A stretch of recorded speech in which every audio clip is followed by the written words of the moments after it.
Good evening, everyone. My name is Cynthia Loesch-Johnson, and I'm president of the Codman Square Neighborhood Council. I'm so happy you all are joining us this evening for our monthly community meeting.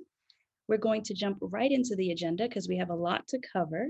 But before we do, I just have a couple of quick updates for all of you. So I'll get right to it. Can everyone hear me okay? Yes, we can. Excellent. Thank you. A quick reminder, these meetings are recorded and then they are posted on our YouTube channel. So if you haven't already, make sure you subscribe to our YouTube channel, and then you can see all of the meetings that we've been having virtually since March of 2020. I don't think any of us thought that we'd be doing virtual meetings this far into 2021, and I don't think we know when we'll be able to go back to normal. I don't know about you, but I miss seeing all of you in person and being able to give you hugs and share and talk and catch up in a real meaningful way. So I look forward to when we can do that again in person, but in the time being, we have our meetings posted on YouTube. So if you miss anything or you want to share what we've discussed or presented with your family, friends, and neighbors, this is your opportunity to do so. This is the agenda for this evening. We have a lot to cover, so I'll make sure we just jump right into it. And I just wanted to take a quick moment to just acknowledge our board members. We have 11 resident board members and 11 affiliate members. They're all listed here. Can you guys just quickly unmute your phone just for 2 seconds to give our board members a big round of applause for all of the work that they do? Unmute your phone, big round of applause for our board members. These individuals, they volunteer their time day after day to make sure we're able to put on these community meetings, to bring you all valuable information, to make sure that we are still able to run all of the different initiatives and efforts we have going on in the community, whether it's the farmers market or food distribution or the different community events that we take on. And they do it without any praise or recognition. They do it because they love the community, and they're really volunteering their time. So I just want to take a minute to thank them, and we really appreciate your time and energy. Is Keshler Sanon on the call yet?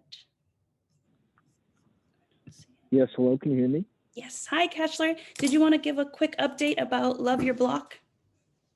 Yes, so Love Your Block went really good. I feel like it gets better and better every year. Because as we put in the effort to make the park look better, you know, it's less work to do the next year.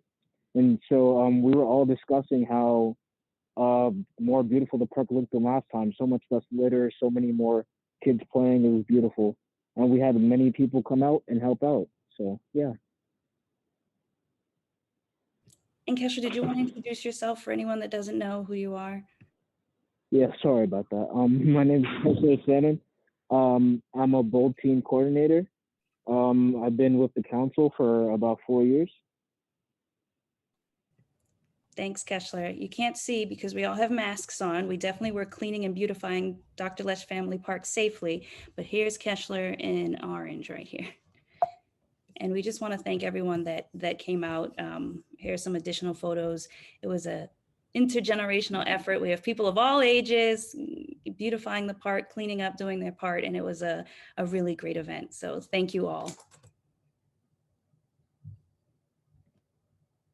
Quick update on the Codman Square Park. As you all know, we are working to secure capital dollars to enhance and beautify the Codman Square Park located at the corner of Washington and Talbot. To date, we've secured $640,000 from the City of Boston Capital Fund. We've secured $150,000 from the CPA, and we've applied for $150,000 from the Brown Fund. So we are slowly piecing things together so that we can, you know, secure the dollars that we need for the vision that we've put together for this park. And if you guys want more information about that, I'll put a link in the chat. But it's been really great seeing it all come together. If you guys remember, we were meeting at the Second Church, meeting at the Great Hall, just visioning, just trying to figure out what the future of the Codman Square Park could be. And now we're getting to a space where we have dollars to back that vision, and it's really coming to life. So those are just a few updates we wanted to share with you all. Do you guys have any questions about Love Your Block or the Codman Square Park? Congratulations. That's amazing. All the money that's raised, that's amazing. And congratulations, everyone. Thank you. And we still have a ways to go. So, keep us in mind when you're thinking about park beautification in the city of Boston. And just know that there's still plenty of opportunity to vision for this space. In the coming months, we'll be working directly with the Parks Department to look through what we've come up with so far in this landscape design and work out all of the final details. So there's still room and opportunity to take part in this visioning process. The Codman Square Park took a small hiatus. The Friends of the Park used to meet monthly, but I think that the meetings will probably be resuming soon. So stay tuned for notifications on those virtual meetings. Another quick announcement, the Dorchester Winter Farmers Market, we organized that market in collaboration with the Codman Square Health Center.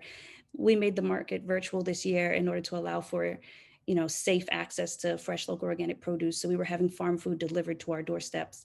That initiative was supposed to end March 25th. Residents did not want it to end. So it's still extended. You can still go online to the dorchesterwinterfarmersmarket.org and order food and have it delivered to your home. So keep that in mind if you want farm fresh food delivered to your home. And the last quick update, we just wanted to thank all of the volunteers that helped distribute food to families on Earth Day. I think about 200 boxes and or bags of food were distributed at the Codman Square Park. This was in addition to our initiative where we work with the Epiphany to distribute about 200 boxes of food to families each week on Thursdays. So we're still doing our part. We're still in a pandemic, families are still in need. And so we're still trying to get food to families that need it the most. Do you guys have any questions about the Dorchester Winter Farmers Market or the food distribution? No? Great. We like to kick off our meetings with good news and all the great work that we've been doing. So moving along in the agenda, I do not see B3 or C11 on yet. So I am going to hand it off to Boston City Councilor Andrea Campbell. Our District 4 City Councilor is on this evening, and she will be giving us an update on all that she has been up to. We know she has been very, very busy, and we're excited to hear from her. Thank you, Cynthia. Yes, I am. Of course, the work in the district continues. It has not slowed down. And part of that is, of course, we're still in the pandemic. We're getting folks vaccinated. Folks, though, are still losing their jobs or getting sick. So I'm reminding everyone to take care of themselves. Even as they're getting vaccinated, it's still out here. So keep taking care of yourself. And obviously, I won't bring politics into this space. Just to remind folks, yes, I am a candidate for mayor. So I'm balancing, obviously, getting around the city as well. But I'm really happy to be on here with you guys tonight. To you, Cynthia, the board, thank you for your continued hard work on behalf of all of us. You guys have been partners in the work with me and my team since the very beginning.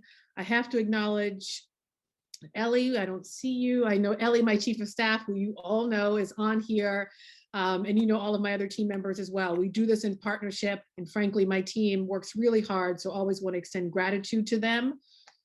What else? What's going on? So actually, I was just on a Zoom meeting before this with respect to the dirt bikes and ATVs, which are, of course, not just in Franklin Park. That was the main topic of discussion, but also on our roadways, loud parties, the noise complaints we're receiving. There was actually a productive Zoom meeting where there were a whole host of residents. I think there were hundreds of folks actually. BPD, the police department, the parks department, several councilors were on there, representatives from the administration, whole host of folks to develop. Rep. Holmes actually was also on there as well. I know he's going to be on later. Whole host of folks on there to develop solutions in response to these complaints that we're getting that are affecting the quality of life of folks. But also to be creative, right? If we know young people are letting off some steam with music, maybe it's too loud, maybe it's too late, or with respect to dirt bikes, how do we create safe spaces for that? How do we not arrest our way out of the problem? So it was a really thoughtful discussion. We'll continue to stay in touch with folks on those issues. We are in budget season. We just started our budget process. It's going to take us through the summer. Cynthia just mentioned, of course, the park project, which is incredible. It's exciting. We're going to continue, of course, to push for funding. We're going to continue to work with the Parks Department and every department in the city of Boston to make sure that we can get this project done. It gets the resources it deserves. So this is the time for folks, of course, to continue to weigh in on these issues, other capital projects, other budget issues, Boston Public Schools, parks, you name it, every department, of course, is up for review. So please continue to email us, call us with respect to your requests, your concerns, your demands, all of that, really important that you send that to us. Ellie, of course, will make sure everyone has our contact information, but we take these questions, we ask them at the budget hearings, we incorporate them. So please be in touch with us with respect to the budget. And let me remind folks, this is a $3.7 billion budget. And we want it, of course, to go to the things that community not only deserves, but needs. And then lastly, I will talk about, in addition to budget season, there's always, of course, conversations on policy. We are still in the public health crisis. So lots of conversations still on how we get folks vaccinated, how we get folks access to the vaccine, critically important. If you're having any issues with that, please make sure that you contact us on those concerns. We also have folks that are still losing their jobs, unemployed. Contact us. There's ways in which we can be helpful, and we want to be helpful. In addition to other things that affect or related to the pandemic, Boston Public Schools, clearly a topic of discussion. A lot of parents reaching out to us, particularly around opportunities over the summer. We've held hearings on this. We're in conversation with BPS on what can be available to our families over the summer, to our young people. So that's a major topic of discussion. So please also stay in contact with us. I know Cynthia's running a very tight agenda, so I don't want to go over, but here and happy to answer questions as well. And great to see everyone. And like you, Cynthia, I look forward to getting back in person. Been getting out there a little bit, but really looking forward to seeing all of you in person very soon. Does anyone have any questions, comments, or thoughts for the counselor? I see Mr. Levy, I see Matthew, good to see you guys. And we'll keep our information in the chat as well, but please do follow up on the budget conversations. Really important, as we want to be making sure that we're pushing forth the ideas that and the concerns and the issues that you guys want us to focus on. I do have a question. Yes, absolutely. So as you know, we have been struggling with the idea of 2 cannabis dispensaries coming into Codman Square on Washington Street. Big picture, you know, you've been with us from the beginning. So, you know, back in 2019, we kind of did an inventory of our commercial district, Washington Street, Norfolk Street, Talbot Ave, looking at what's available to us. And it was just really frustrating to see the number of fast food establishments, including a McDonald's and a KFC and the Popeyes that was proposed, you know, right in the middle of the two. And we've been fighting that for years.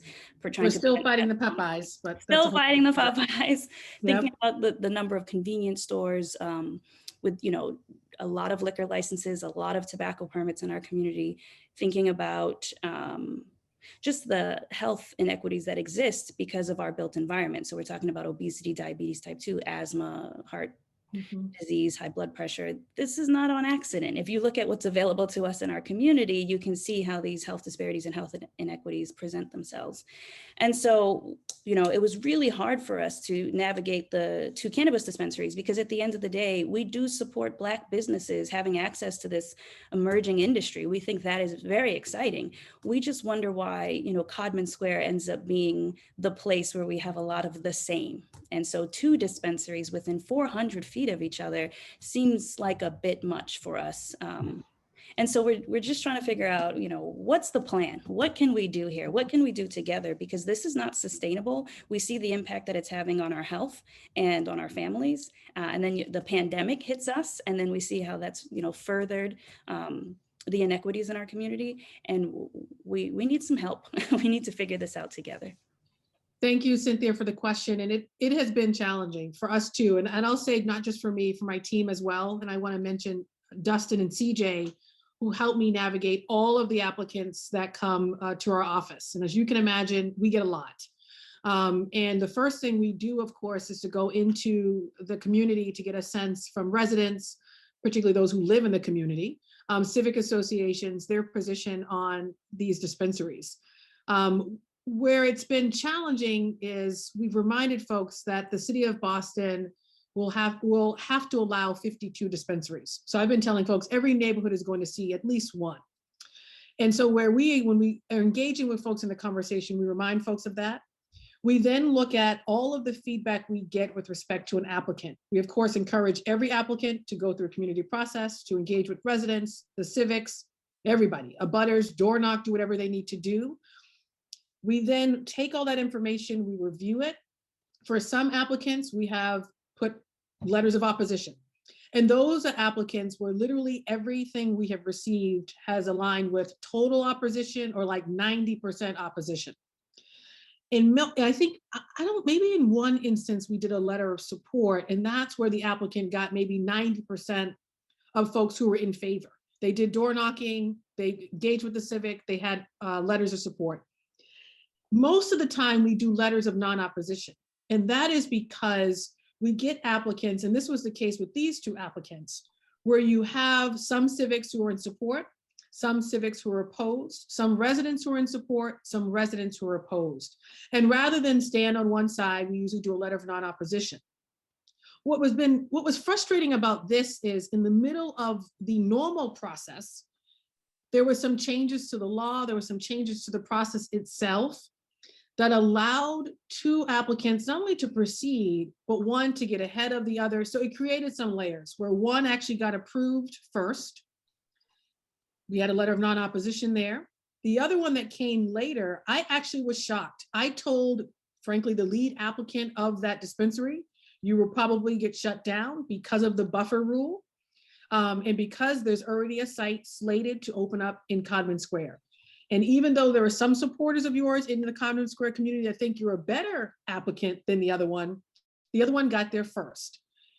What helped the other applicant get approved, and this is of course the Cannabis Board, Zoning Board. One, they had a really good lawyer. He was a former city councilor. I'm gonna be very frank with you. He got in there, he argued and argued about the buffer zone and the fact that if we have this buffer zone in place and adhere to it strictly, the city of Boston will never get to the 52 dispensaries that it's allowed to have. The way the Cannabis Board reviews these applications and conversations, and the Zoning Board, I should say, actually, not the Cannabis Board, the Zoning Board, it's interesting how you can sort of show up in that conversation. So ultimately what they decided was they looked at the letters of support for the second applicant. This applicant had letters of support from electeds, not from us, but from other electeds, from a couple of other residents, I think even maybe from another civic association in the area. So they used that. This second applicant was an empowerment applicant. And right now they're saying that the buffer law does not apply, or they're not going to apply it to empowerment or economic empowerment applicants, and that they will overlook the buffer zone because of that social equity piece. I don't necessarily agree with that. That's what the Zoning Board has done in the Cannabis Board. So it has been frustrating to say the least, because I fully align with you guys. I mean, when we fought Popeyes and other establishments, it is to make sure that we have a diverse group or a diverse array of businesses in Codman Square along Washington Street that meet the needs of what the community wants. And we are not there yet. And we seem to be putting things in place that go against that. So it's frustrating. I wish I had more. I think there is a way, and we can talk, of course, continue the conversation, Cynthia, about the buffer zone piece, how it's being interpreted. It's been interesting to see. Let's just say we were surprised. I was surprised by their ruling on this particular issue. And I told the applicant, who was, of course, we know as a Black woman, we know. And I said, you have an uphill battle because of where the other place is located. And they kind of looked the other way because of the letters of support this applicant received, and because of the fact that she was an economic empowerment applicant. And I didn't weigh in there. You know, most folks who offered support, I tried to push back and said, I think you want to be careful if you want to offer support here. I think you want to talk to the residents in the area. I think you want to talk to the civics. We had some folks who were outside the district weighing in and offering support, which was, it was just interesting to say the least. Hi, Andrea. I have a question. Can you Yes. elaborate? Can you elaborate a little bit more on what the economic empowerment actually means for folks and how that will actually benefit the community? So the goal, looking at this new industry, which we know will be $1 billion industry, and maybe it'll get bigger than that. Folks have been at the table since the beginning when the legislation was, of course, making its way to even legalize in Massachusetts, to say that the folks that deserve the benefits of this new industry should be, frankly, Black and brown people, folks who have been disproportionately harmed by the convictions, the arrest from the legalization, I guess that's a word, of this industry. So they should be allowed to reap the benefits, not just say white owners and white residents. And so there was a long process where this category, this economic empowerment applicant category, was created to allow people of color to be able to get, to go through certain processes, to get sort of priority almost as they navigate the state and the city, to be able to open up, to be able to be one of the first dispensaries in the city of Boston, because we're only allowed to have 52. And so immediately when we see an economic empowerment applicant, that's a good thing. And I'm asking tough questions. You know, you're a person of color, great. Do you actually own the company? Many of the economic empowerment applicants are from the city of Boston. So the first one in my district, actually, Pure Oasis in Grove Hall, the guys came from the community. They went through a long, extensive process, of course, to get the capital to build. So these are the folks that are meant to be people of color, who are meant to not only reap the benefits of being in this industry, but they're also expected to give back to the community in terms of jobs, community benefits, of course, and other benefits that the community may want from this growing industry.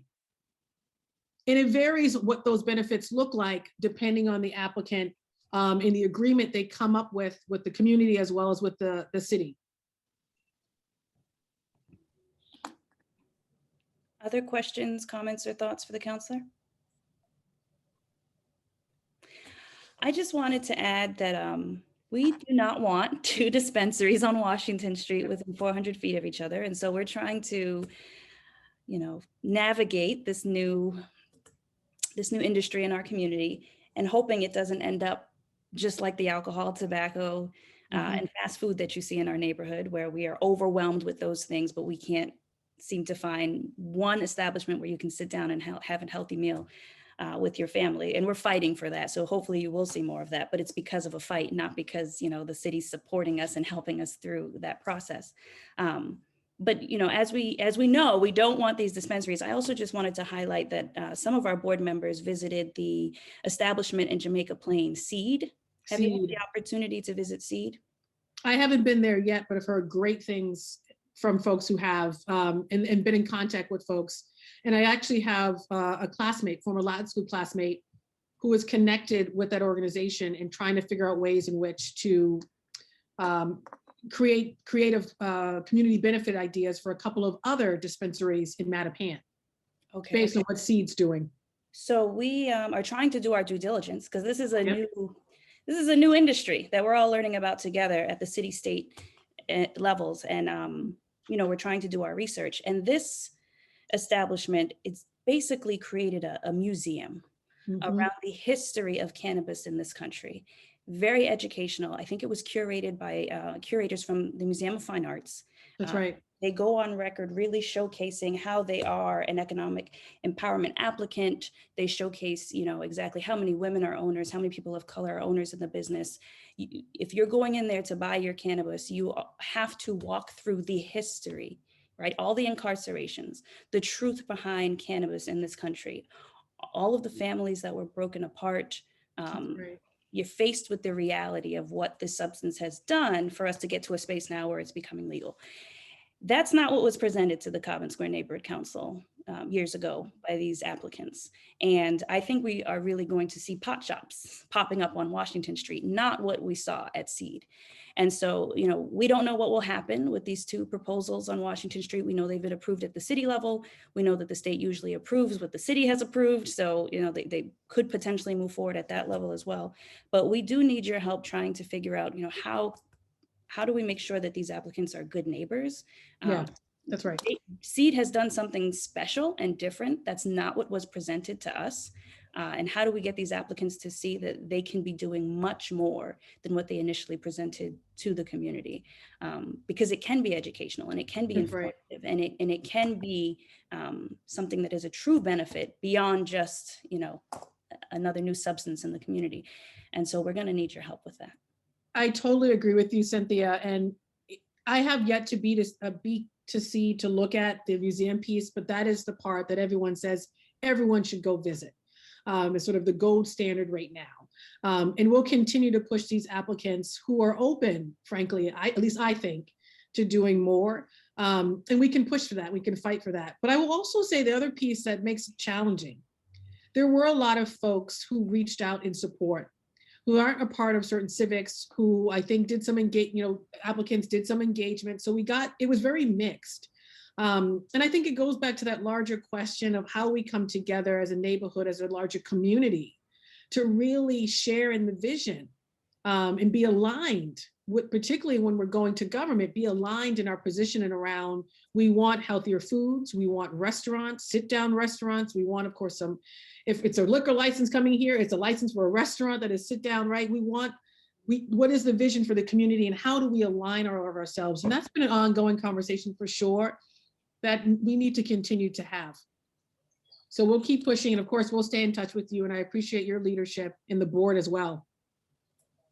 I have just a quick question / comment. And hi, Andrea. Oh, hi, Marilyn. And I hear what you just said, and it sort of answered part of what I'm going to say.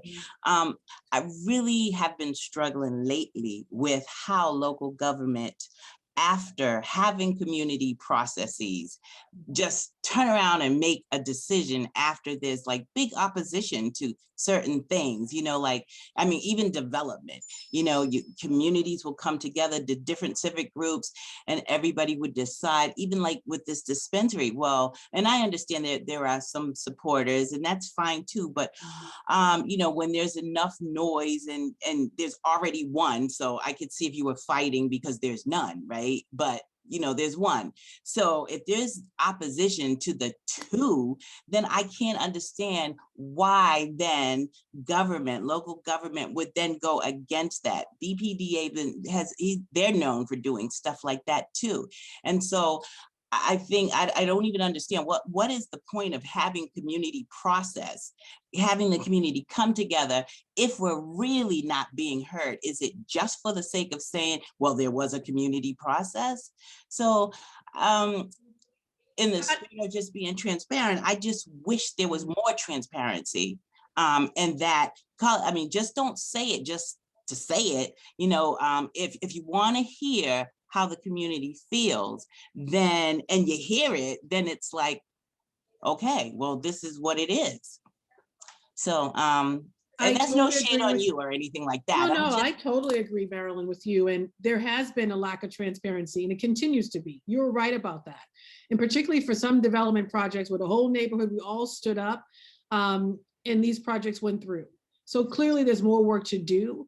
The challenging part around these two applicants is there were letters of support. There were letters of support even from another civic, which makes it hard. And I will tell you, we vet everything. So we have some applicants that come to us and say, I have all these letters of support. We're like, great, where do they live? Where are they from? Who are they? We vet it, we call folks. We have one applicant right now who we're in conversation with, who's like, I have all these letters of support. We're like, great, these are wonderful folks. They don't live anywhere near the site. They're in Boston, but they're not near the site. We can't accept this. So we do that due diligence and process.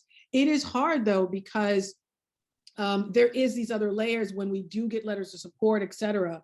But that larger issue of transparency, accountability, predictability, consistency, major issue, and the reforms that need to happen at the BPDA, the zoning board, absolutely, to ensure that we don't continue to get the same results.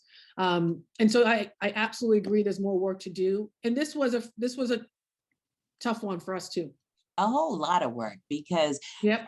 Even in the beginning to say that they'd have to be so many, the distance would have to be so far apart. And then, I understand 52 need to be, is it the city of Boston, 52 establishments or whatever, but So you just change the rules because, it's like, what? I thought you said, and it was like, all right, so we have to have at least one, but now we have to have at least two. So what if you don't get the 52 for Boston and then someone else wants to come in? You know what I mean? So I just think that it's not fair to the residents at all. Local government needs to do a little bit better, and there needs to be a little bit more communication with the community. You send them out to do community process, they come back and you get this information and it's like, okay, we're gonna change the rule a little bit just so to satisfy, these numbers. It's not fair. It's not fair at all. I'm in total agreement with you. Thank you. And I'll stay in touch with Cynthia as well, because let's just say I was shocked by that decision. And this idea that they said, the lawyer was pushing, which is you can't get to the 52 without breaking that regulation. But it's almost, well, you're going to start with Codman Square, right? And I will tell you, at different junctures, it's hard even for a district councilor to weigh in a meaningful way. So that's also been troubling too. Yeah. So we'll continue this conversation offline too, because I know you guys have a long agenda. Because you're exactly right. We put these laws, regulations in place, we pass these things on the council side, and they suddenly become meaningless. Right. If they can just go away with a whim, and frankly, with no community process. Pause it for a minute and then say, okay, if that's true, we can't get to 52 without breaking the regulation. Well, then let's have a conversation first about what we're going to do, and then come back to the table. So it has been frustrating, not just with respect to this, but a couple of other projects too. And what's also been hard, and I'll add this layer, I know both applicants. The second that was approved, I know very well. And this suggestion that, if you oppose or if you stand in the way or support the buffer rule, that you're standing against economic applicants, you're standing against Black power, Black economic opportunity. And that's been a tougher conversation, saying, no, I'm not standing against that. I'm standing for, I should say, what the community wants, which is not 2 establishments in Codman Square. So it's been hard. And that second applicant that was able to get these other letters of support, et cetera, made it even more challenging. And I know that, Rep. Holmes and I and the team were trying to push back on this piece and was surprised by the outcome. So I'll stay in touch with you guys for sure on what next steps look like. And how we hold these institutions accountable to meet the needs of our community, compared, frankly, to what we're seeing at Seed. And frankly, I think other establishments that are going to come online and offer even more innovative solutions to what their establishments are going to look like. Thank you so much. Thank you, guys. And it's great to see you guys. And I hope to see you all in person really soon. Yeah, we appreciate your leadership, but we appreciate your time and attention tonight. And we really just want you to walk away knowing that we need help. The number of liquor licenses, tobacco permits, fast food establishments, and now possibly cannabis dispensaries in our community, it's not sustainable. It's not working for our families. And we need a new plan. We need the city involved, the zoning board involved, the licensing board involved. We need our elected officials involved. This can't be the makeup of our community. We need healthy food options. We need to be able to support our families in a meaningful way. And if we keep getting more of the same, we cannot do that. That's right. Thank you so much. Agreement. Thank you, Cynthia. I'll see you guys soon enough. Bye, everyone. Bye. Moving along in the agenda. Oh, that's such a beautiful picture, Andrea. Moving along. You look fabulous too. Thank you. We are now going to hear an update on 71 Stanton Street. I think Alex Edwards is on to give us that update. Yes, I am on. Do you mind if I say if I have the opportunity to share my screen? Of course. Let me just make you a host. So this is the front. I like the black windows. I think it's sleek. I love it. It's fun. It brings a different look to the neighborhood.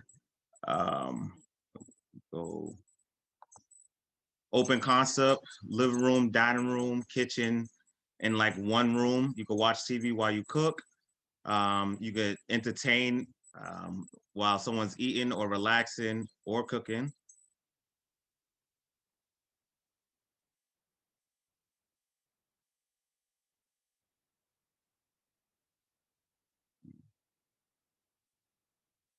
Where is this? This is 71 Stanton Street. So this is the first floor unit. The first floor unit has Oh, okay, this is two the levels. open lot. Okay, this is the open lot where I met you at that day. Yes, yes. Okay, Yep. all right. Yep. This is the master room. It has a walk-in closet with sorry, not master, main bedroom, and a bathroom and walk-in closet as well. It has a deck.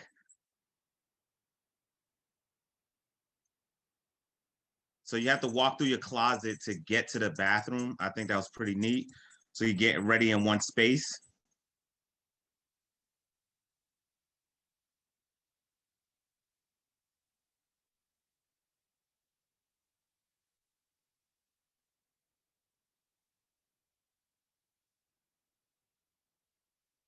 I walked through my closet to get to the bathroom.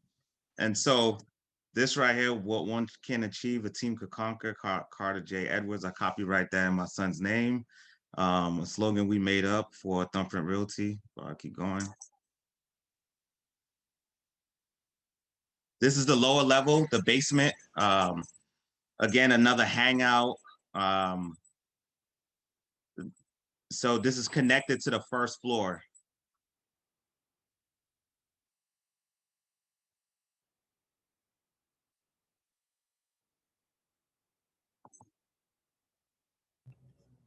And this low level also have a bathroom.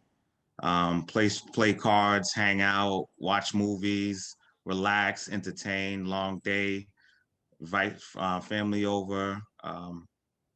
Is this a single family, two family? What are we looking at? This is three condos. Yeah, it's three condos. And again, we was just looking at the first floor. Thank you looking at no problem. And so during that presentation, we wanted to hear any new developments that have happened. Yeah. in the project. So the project been going well.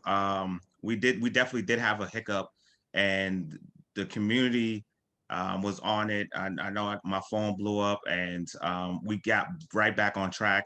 We 1010 was out there and worked with us to get right back on track, and now we're right back on track.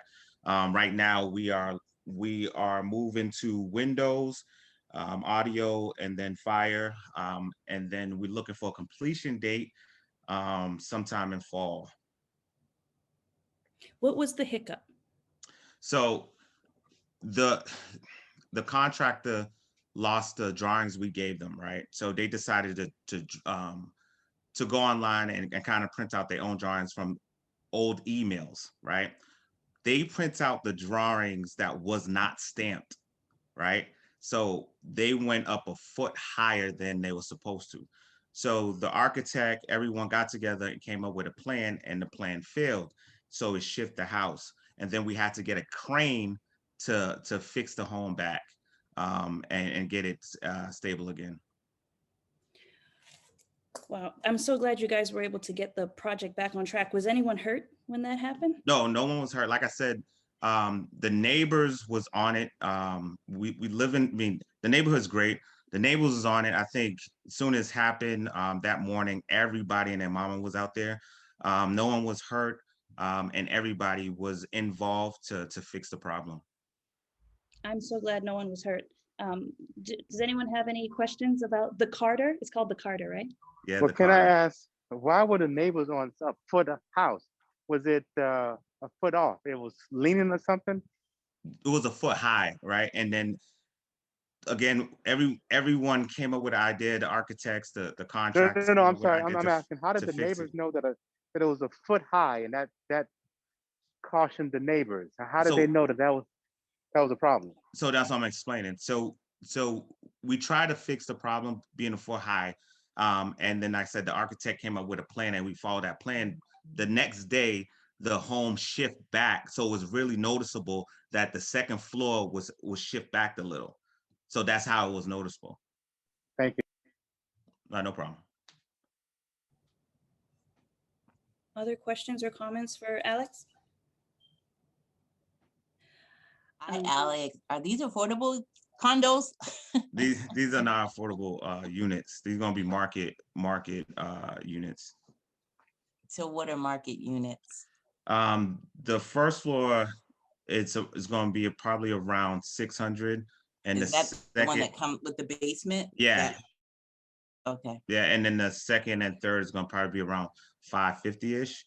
As we all know, it's a crazy market, so I'm not going to be Yeah. surprised in November. It might be someone might give us an offer at 700. Of course. Yeah, so It's beautiful. It's I beautiful. appreciate it, and you know, this process taught me a lot. I really think, including myself, any developer that's coming into the neighborhood, any developer from the neighborhood, once the development is done and sold, should donate to the neighborhood, right? And any developer coming outside the neighborhood should donate more. We should come up with a percentage to make people pay and make the place much better once their project is sold. But that's my opinion. I know I told Rock that. Rock agrees, and I said I would definitely be the first one if they hold everybody else to it. You're really good about that.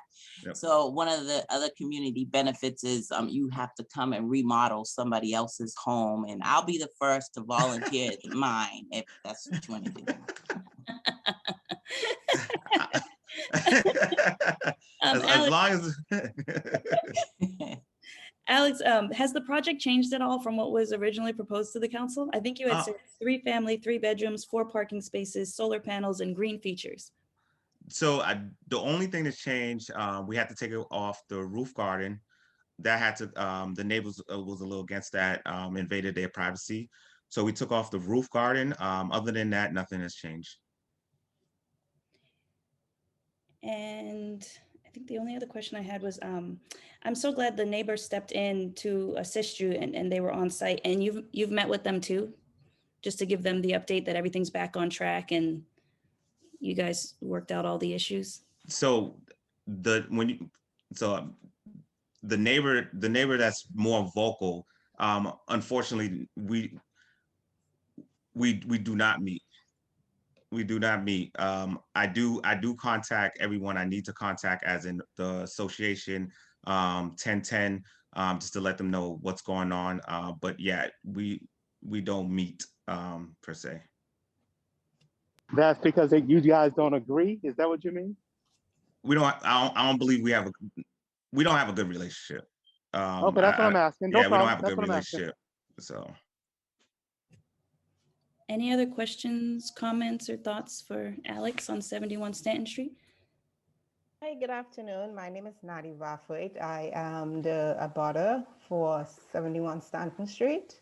I live on 69 Stanton Street. And Alex, I would just like to make a few corrections. It's not that we don't agree and we are against anything that you're doing. I think it's the poor communication from the very beginning with the project. We have a number of issues since the project started and it has not been addressed.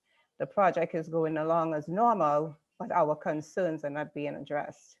I had to interject and say that because I'm not going to sit back here and listen and hear you say that we don't have a good relationship or we just don't get along. It's just the way things started off from the very beginning. I could list a number of things. We had the lack of communications, damages to our property, the inconvenience. I mean, when 1010 shut the project down, our driveway was tapered off. We couldn't use it for multiple days. I have a young child, 6-year-old, that plays in the yard. She was unable to play. There's no safety fence until the very end. There was a number of situations with trespassing. It's just a total disrespect to us and the community. So I just wanted to clarify that it's not that we did not get along. We are happy for a person of color to come into the community and be successful, but there's ways things need to get done. I mean, that's just what it is. Well, hopefully y'all can improve that moving forward, just by communication, it sounds like. Well, we are here. I mean, we are here. When the project started going on, like when it got back on track, we were not communicated to once again. We just knew that, I mean, things were moving forward. So it's the continued lack of communication. Let me give And- Alex an opportunity to respond to Nadia. Yeah, so on both sides, it has to be some type of mutual ground, right? I know, again, when zoning was involved, we were supposed to meet in my office. We were supposed to be in contact, and we both know Nadia, your husband, didn't show up, right? And you always been very respectful to me, hands down. On the other hand, we both know this is hard to talk to your husband, right? The whole communication, I think the city of Boston, when the letters went out, a lot of neighbors said they didn't get the letters, they didn't know what was going on. I did everything I was supposed to do. And of course, it looks like I just came and created this project without no one knowing, right? Even with the Rock Association, I went to the Rock Association. I did everything I was supposed to do, even knocked on doors, got letters. But I think I think that's where the communication was lost. They didn't see that, but I had the proof. And I think a lot of projects is like this, where a lot of people say, wait, what happened? Where did this project come from? But again, hands down, definitely with the fence, right? When we build them, we have to take soil away, right? It was hard to put a fence down on soil. We did ask if we could clip it to your fence, and that was a no-no, right? So we couldn't have a fence there if we was taking soil away, right? We put signs up, it was ripped down. So, but this is Wednesday, and I need to focus on Thursday. So I would love to have a meeting face to face so we could actually just get this over with. And I think the most important part of this project is how someone from the neighborhood had the opportunity to build in the neighborhood. And I think that's the bigger picture, where if we have great communication, everybody on this, let's really talk about how to do this. We're talking about people coming in our neighborhoods and putting certain things in our neighborhoods that we don't want. How it looks that we need to buy things and put the things in our neighborhoods that we want. Because, so Alex, go ahead. I don't mean to cut you off. So what is the timeline? Yeah, it's equally important as the people who live there. Yep, exactly. Go ahead. What's the timeline on the project, Alex? So fall, we're looking at fall. Okay. Yep. As you know, the wood is extremely higher now. So we just had some hiccups there, but fall. Things are expensive during the pandemic. Yep. So it seems like you guys have a lot to say, and we don't have a lot of time on the agenda and a lot of space for it. But I think the conversation does need to be had. I agree with Rep. Holmes. Like, the communication is so important here. We want to make sure that our neighborhood is on the same page and we're supporting each other in the ways that we should. So I really encourage you, Alex, to figure it out with the abutters, figure it out with the neighbors. Keep keep in communication with Rock and with us, and be a good neighbor. And Nadia, I recommend you do the same. I know it's not easy. It seems like you guys have a lot of felt history and a lot of things to work out, but I think it'll be beneficial for both of you and your families if we can get on the same page here. I agree. And we really appreciate your time and attention tonight and your presentation. Well, no problem. And I just say, Cynthia, the two folks who felt like they've been not treated well, they both were very still polite to each other. I'm sure they can get to it. I'm sorry for all the noise. I'm sure they can still get to. Hold on, let me get on that. Two folks who were still very kind to each other. You guys can get to a good place.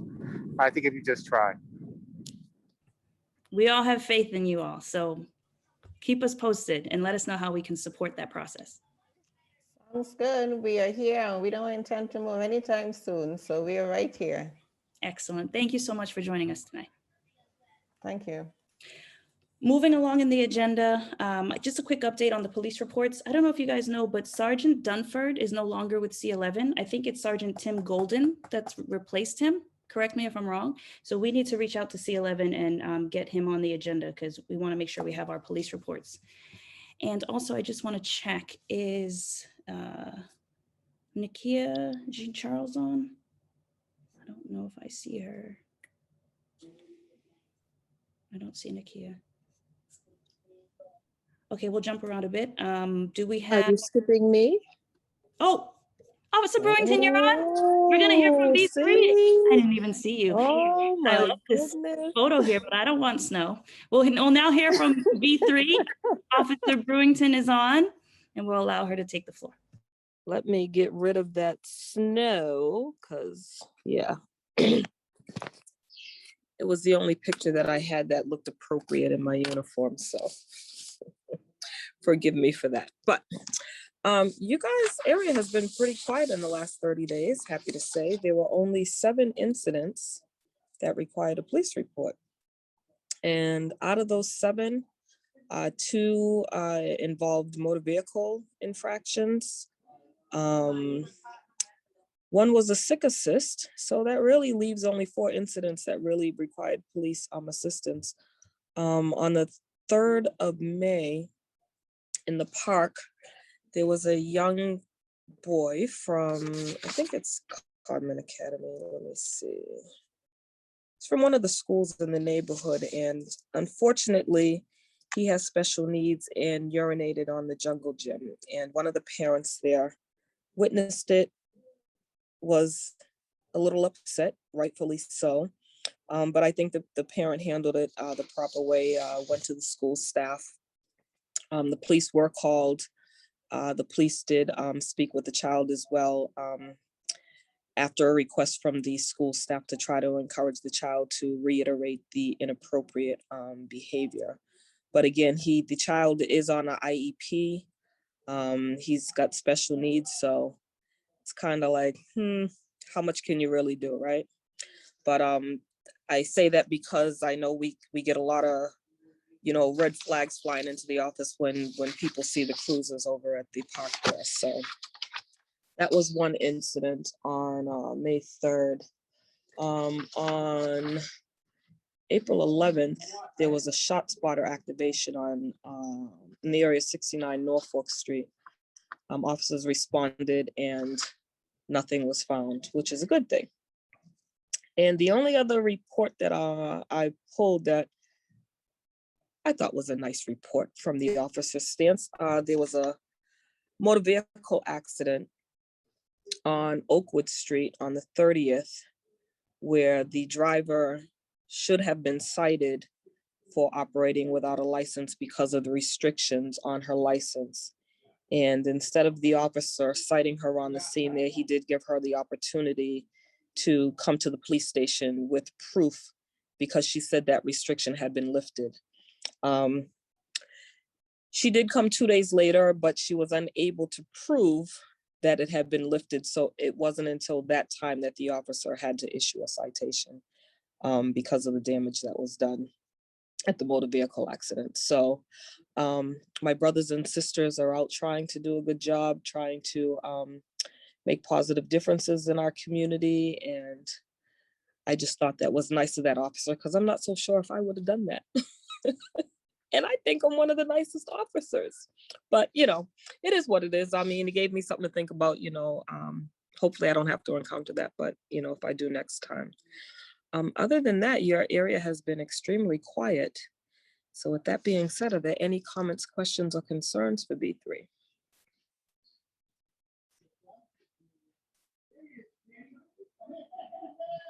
Very quiet tonight. Not a bad thing. No, I know, and your hair is lovely tonight. Meanwhile, I got mine pulled back with all my silver showing, but you are looking pretty fly tonight, girlfriend. You are beautiful. I'm getting ready for Mother's Day, and I love your nails. Oh my gosh. Thank you. No questions for Officer Brewington? Thank you so much for your update. We hope to see you next month. Absolutely. Great. Moving along in the agenda, do we have representatives from Boston Project Ministries on? Yes, I'm here. Please give us an update on all that you are doing. Yes, hi. Thanks again for having us be able to share tonight. My name is Paulea Mooney-McCoy, and actually I was at the last meeting and shared briefly about the new project that we're we're launching. And so I just wanted to talk in a little bit more detail. Didn't want to go for a long time at all, but just a little bit more detail so that if people have questions, maybe I could address some of those questions. But anyway, as I mentioned last time that I was here, the Boston Project several years ago conducted a survey of the neighborhood. And as I said, this was several years ago. And among a lot of different issues and concerns that neighbors had, one of the things that came up again and again and again was this sense that people had gone through a lot of trauma. And and so that was one of the things that was a key finding. But the second thing was really connected with it, and that was the fact that people really needed someone to talk to about the trauma that they had gone through, or just about whatever, but that it was this sense of not feeling connected and feeling like they really needed to talk with someone. And so in response to that, we conducted some more focus groups. And then out of that, we found out about the Corey Johnson Center for Post-Traumatic Healing. And some folks from our staff, from the Boston Project staff, went to one of their trauma trainings. And we saw this great program that they had called Can We Talk? And just to say a little bit about this for folks who were not at my last presentation, Can We Talk is really kind of like an open mic space. It's a space where people, anybody and everybody is invited to come and to share their stories of trauma, their stories of pain, of loss, also their stories of victory and celebration. So, but just to be able to share. And they talked about the power that's in both the sharing of these stories and also being a witness and listening to these stories as well. So anyway, Boston Project was very impressed with that. We thought this would be great for our community. So we asked if the Corey Johnson Center staff would train our staff and also some other people who are from agencies and organizations in the Codman Square area, so that we could launch our own Can We Talk that would focus here in Codman Square. And when I say focus, everything is virtual right now. So even though we're focusing on our neighbors and our community members here in Codman Square, it really is open to anybody who would want to come to the virtual space. So just to say a quick word about sort of the model, like why it works. I'm telling you. And no, I'm about to... Everyone mute their phones and their computers.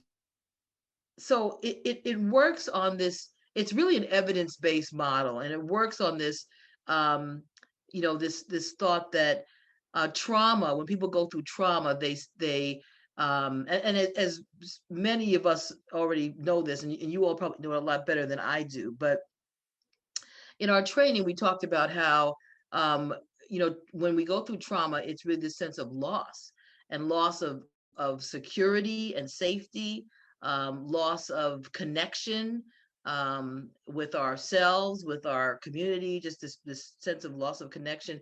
And a loss of meaning. When something happens, it's like, oh my gosh, what is this? What does this mean? How, on.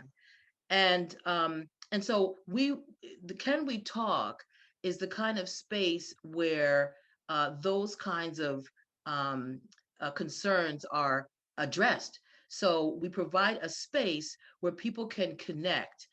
So it addresses that loss of connection, where people can connect, they can share their stories, they can listen to other people, they're in a space together.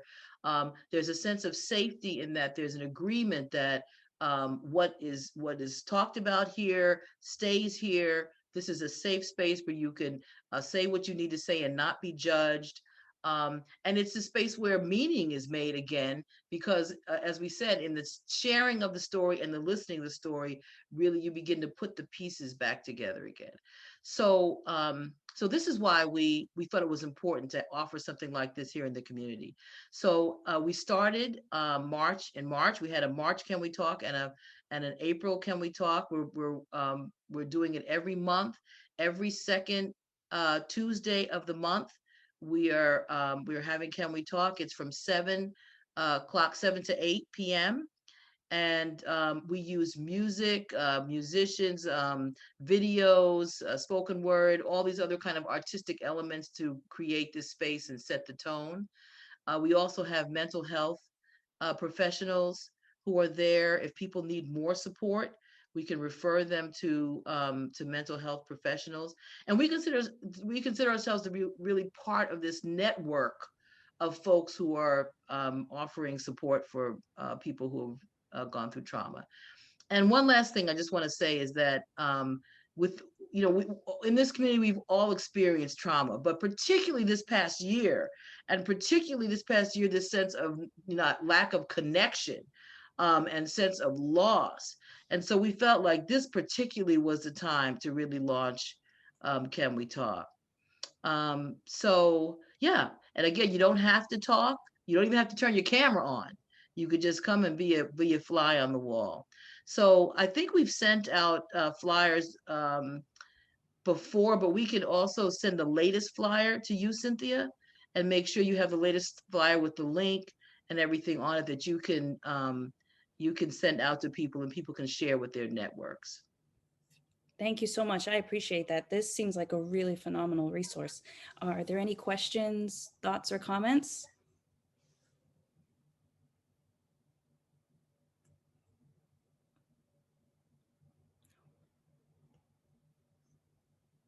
Definitely share that flyer with me and I will spread the word. This is a really great opportunity, especially now when people want to feel connected, but people want to have a safe space to talk, vent, share, build their network, because it's really hard to right now to build your support system.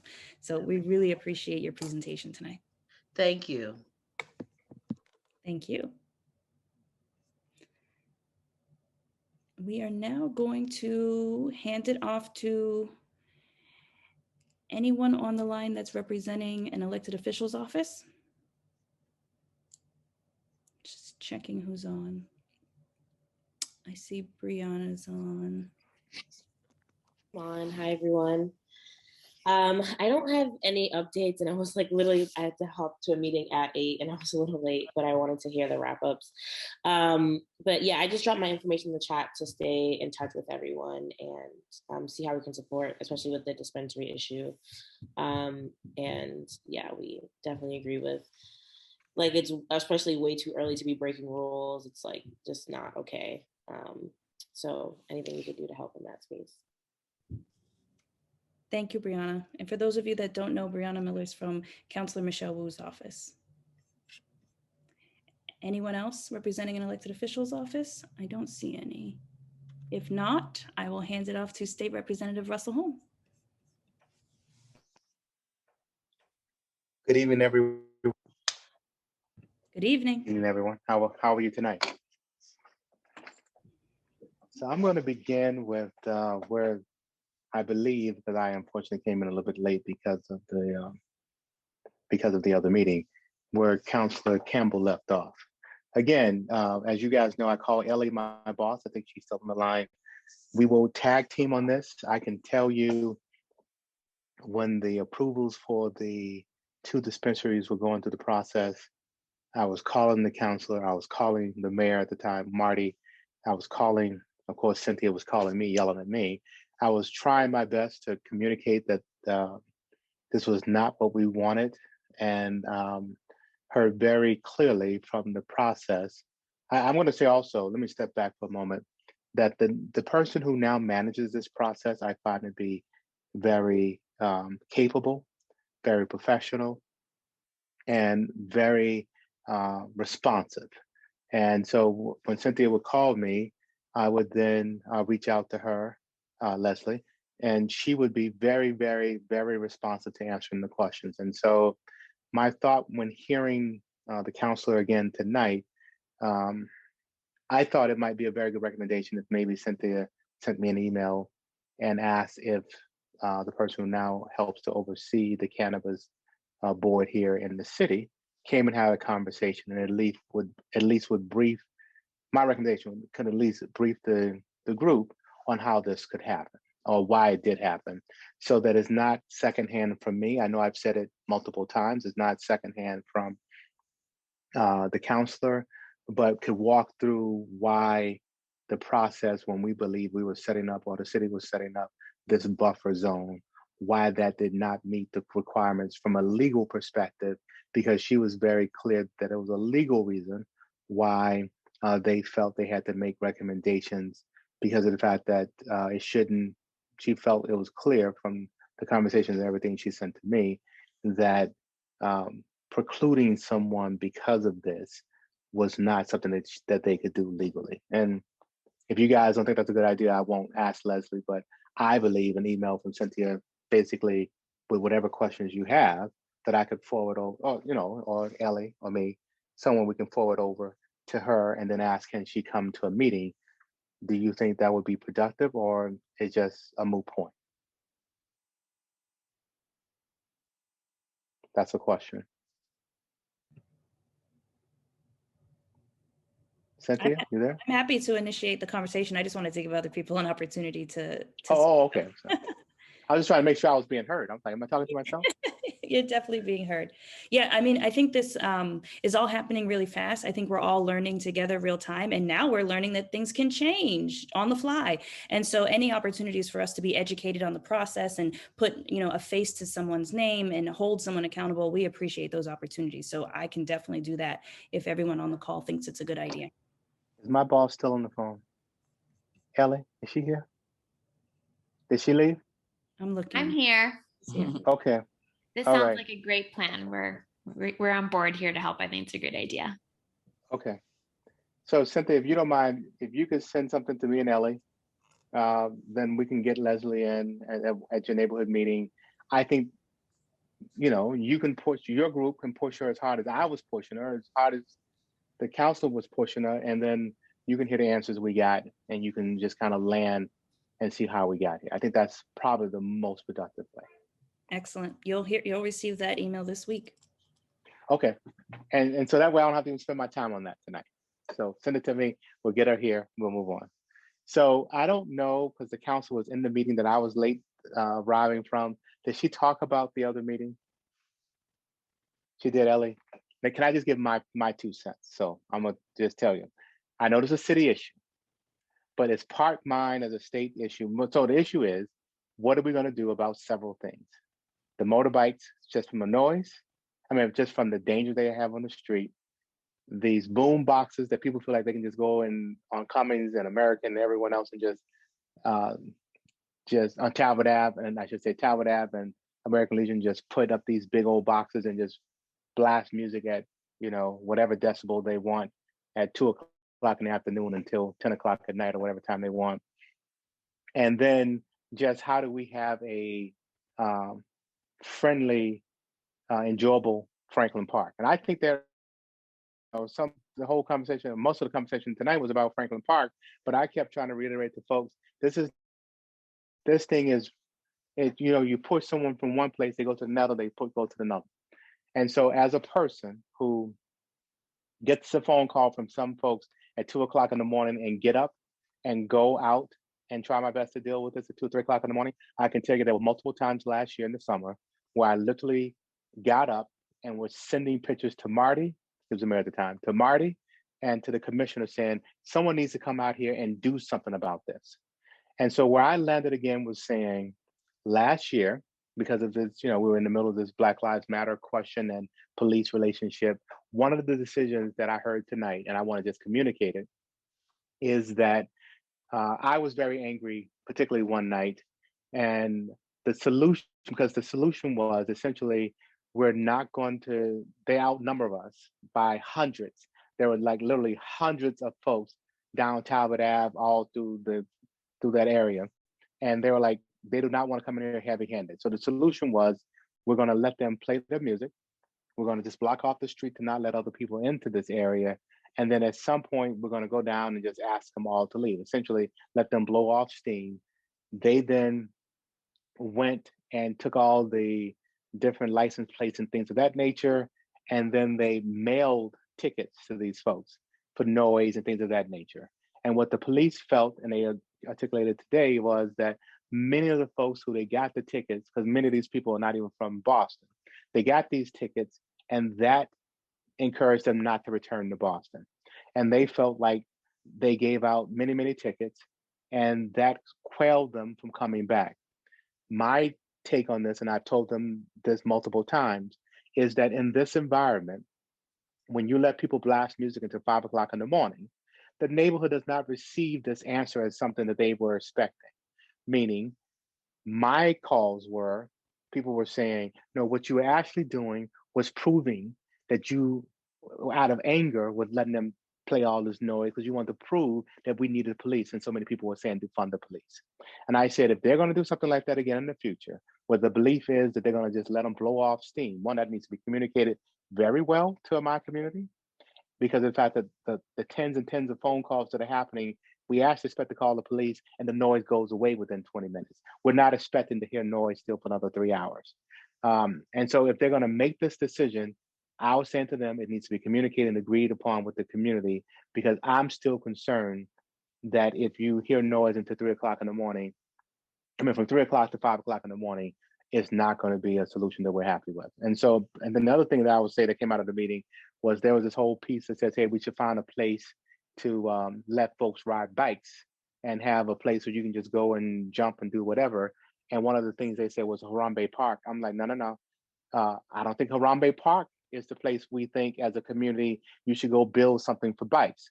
I haven't heard anyone say that that's the place we want these bikes, because you still got to get to and from wherever this place is that you have to get bikes to and from. So, because basically they're doing that already, doing Harambe Park and the golf course. I can tell you right now, I was on the sixth hole on Franklin Park last week, and they bikes were just running right through the golf course like you thought that they were, racing. Like that's what they were supposed to be.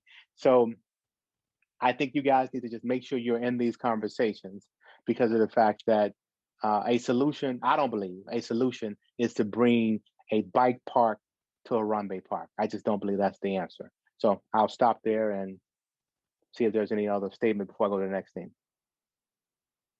Unless I don't have more time. Are we good? Am I in agreement that we don't want a bike park in Harambe Park? Is that a pretty known thing, or am I wrong on this? We don't want a bike park. That's an accurate statement. Okay.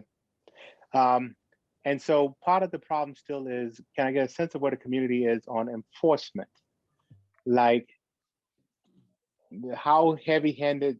So the DA tonight said that she would take on the task of trying to coordinate better, basically a one-pager that will communicate an ombudsman. They're going to try to get an ombudsman, or a person who can now start to oversee this and have it so that the state, local, federal, all of us can have a person within City Hall that we can make this phone call to. It might be probably Deputy Superintendent Cologne, to try to figure out how do we stop the noise in the middle of the night, how we stop the motorbikes, and what are they going to put together? Because primarily the big thing today is we are trying our best to get people to know where these things are stored.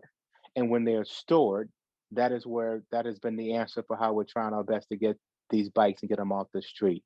But having a continual process and a person that tells us as a contact, but then also here's the process that state police, DCR, all of us are going to run by.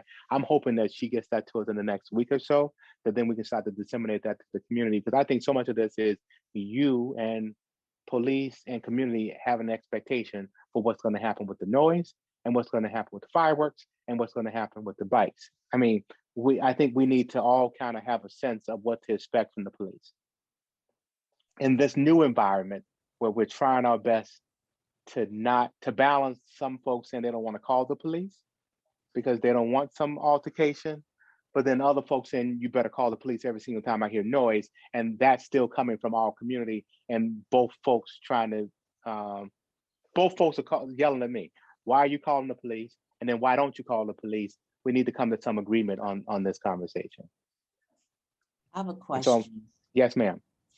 So if there were letters sent out, ticket violations or whatever the case may be, to these folks that are making all this noise, then why can't they just go to those locations to confiscate the bikes if they know where they live? You ask a question that, well, you know, I'm just, it's not a really very logical you. question, right? Yes, that's very logical, isn't it? That they might be storing their bike at their home. I don't know if there's a good answer for that, but I think we should ask them that question. Yeah, I think so. Thank you. Mike, I saw your hand up at one point.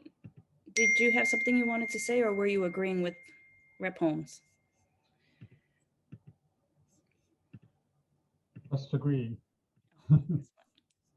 Just agreeing. Thank you, Mike. Who was that? What did he say? Mike Prakash, I was just agreeing with you.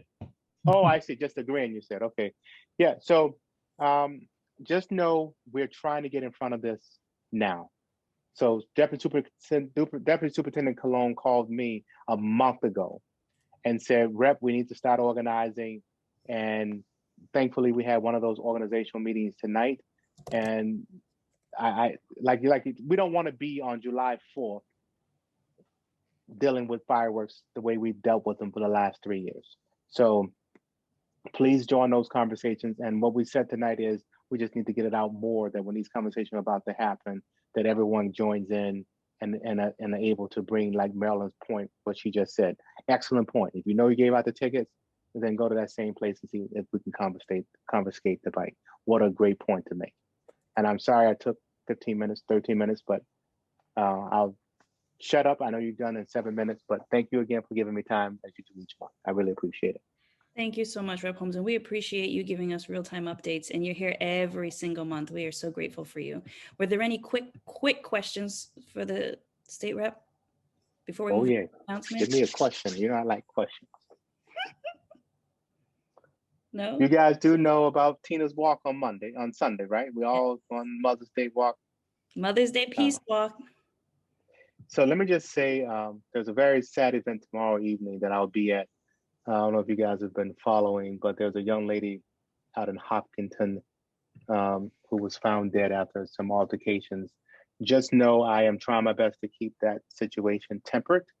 We did get some answers yesterday from DA Ryan that were much more public than what the family had been getting. The long and short of it was, the young lady was dating another young lady. The young lady was white. They broke up. She and some of her friends showed up at an activity place, basically at the complex. They got into an altercation. They went home, and she went home and reported the altercation to the police. Then went out later that night, and then was found dead the following day. And so there were just lots of things that we've been trying to just deal with, just around the fact that you have a young Black girl tied to a tree, found dead in the woods. That's just not, so there has been some contention around the word lynching and how did this thing happen and was there enough investigation going. I think we've gotten to a better place after some of the stuff that was said yesterday, meaning some of the things that were made known yesterday. We will be having a vigil tomorrow night in Hopkinton, primarily led by the thought that this young lady lost her life on what would have traditionally been marathon weekend. And so we're going to go to the marathon start line, which is only down the street from where she was found, to say that we want to bring attention that her life matters. And so Michaela Miller is her name, and we will try our best to be there at 4:30 and then have a presentation or a statement made, and then be out of there at dark, before dark, because we have no intention of any nighttime activity that might get worse. Rep. Holmes, thank you for bringing up that really sad situation. Maybe we can have just a brief moment of silence for Ms. Miller.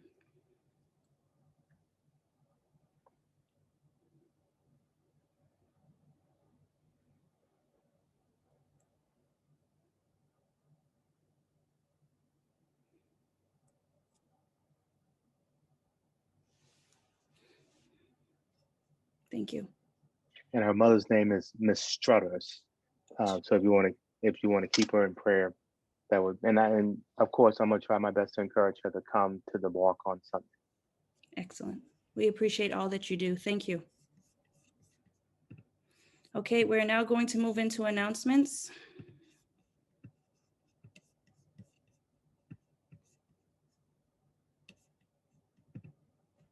Really quickly, again, the Dorchester Winter Farmers Market up and running. Visit dorchesterwinterfarmersmarket.org. And you can continue your orders probably, I mean, at the rate we're going to run right into the summer market. So farm fresh food delivered to your doorstep. The Codman Square Farmers Market starts July 10th, runs through October 9th. It's going to be Saturdays at the Codman Square Park. Stay tuned. You'll have a more in-depth presentation next month.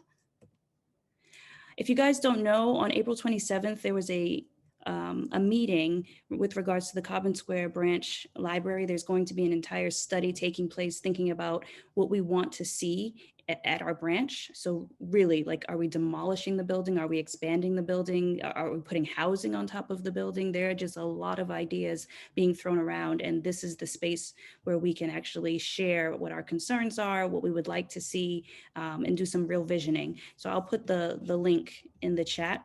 The next steps is really filling out a survey to gather more information and then participating in some of the future meetings that the study will bring about. So stay tuned and definitely be involved, because this is a really nice opportunity to transform our branch. The Center for Community Wellness is doing another discussion, and the topic is arthritis on Thursday, May 6th from 7 to 8. So we'll share that information in the chat as well. And our next meeting is June 2nd. Same time, same place. Are there other announcements? I just have a quick question for Rep. Holmes. Is the budget season for the House closed? It is. Okay. What were you looking at? Trying to figure out a way to talk about some money to stop them bikers. Well, you still have Senator Collins. Yeah, I know the Senate. Okay, all right. Thank you. But I didn't have time for the budget, but we did end it last week, and I would say things went well for the community. Good. All right. Thank you. Thanks. All right. Other announcements? If not, oh, go ahead. Sorry, I have an announcement.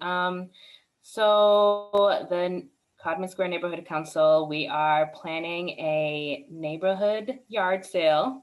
It's going to be on June 26th. We're really excited to have folks in the neighborhood selling their stuff, making a little bit of money, cleaning out their homes, and also meeting each other. So if anyone's interested, we're still organizing the event, and we're hoping to kind of have a lot of community engagement. If anyone's interested in support in either selling their stuff, helping to organize, or anything like that, you can email me. I'm going to put my email in the chat. But yes, it's going to be a really great event. We're really excited for that, Melissa. Maybe you can do a more formal presentation at the June meeting? Yeah, that'd be great. Excellent. Did you say where it is? I didn't. It's in the Dr. Loesch Park. And it will be from 9 a.m. until 3 p.m. on June 26th, which is a Saturday. Thank you. Thank you. And we'll hear more at our June meeting. Other announcements? If there is nothing else, I want to thank all of you for your time and attention. Please share all of the information that you learned here tonight with your friends, your neighbors, your family, and stay safe and healthy. Thank you so much. Good night, everyone. Good night. Good night, all.